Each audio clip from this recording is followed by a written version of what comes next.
मक्खन जैसी नरम कलेजी सिर्फ 15 मिनट में। जी हाँ, आज का ये आसान तरीका आपकी कलेजी को परफेक्ट बना देगा। तो उसके लिए देख लें, मैंने 1 कप कुकिंग ऑयल लिया है और उसमें 3 ऑनियन का पेस्ट डालकर चंद मिनट के लिए इसे कुक करूँगी, ताकि ये थोड़ा-सा माइली पिंक सा कलर इस पर आ जाए। तो अब देख लें 3 स्पून इसमें जिंजर गार्लिक का पेस्ट डाल दिया है।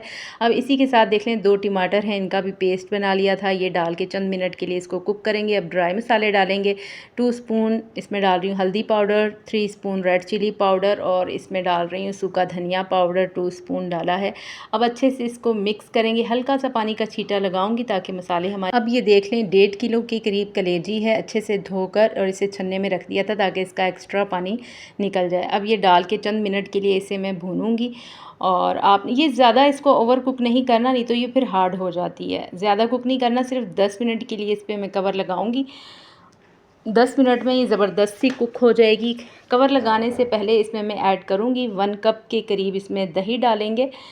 दही आपने बिल्कुल लाइट फ्लेम के ऊपर डालना है। अच्छे से इसकी मिक्सिंग करेंगे और इस पे मैं कवर लगा दूँगी।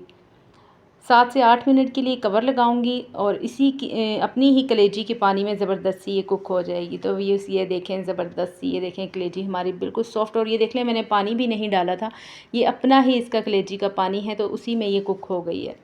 ज़्यादा इसे ओवर कुक करेंगे तो फिर ये रबड़ की तरह हार्ड हो जाएगी। कलेजी को ज़्यादा टाइम नहीं लगता, तकरीबन 10 से 15 मिनट में ये रेडी हो जाती है। तो अब ये देख लें ड्राई इसमें डाल रही हूँ सूखा धनिया। इस तरह से हाथों से मसल के अच्छे से आपने इस पे डाल देना है। और अब ये देख लें ज़ीरा है, इसे भी हाथों की हेल्प से मसल के इसमें ऐड करेंगे। अब इसमें ऐड करूँगी 1 स्पून भर के ब्लैक पेपर ऐड कर देंगे और इसी के साथ डालूँगी 1 स्पून गरम मसाला पाउडर डाल के अच्छे से इसकी मिक्सिंग करेंगे। अब ये देख लें हरा धनिया और हरी मिर्चों से इसे गार्निश करेंगे। तो प्लीज़ आप इस रेसिपी को ज़रूर ट्राई कीजिएगा, एंजॉय कीजिएगा। अल्लाह हाफ़िज़।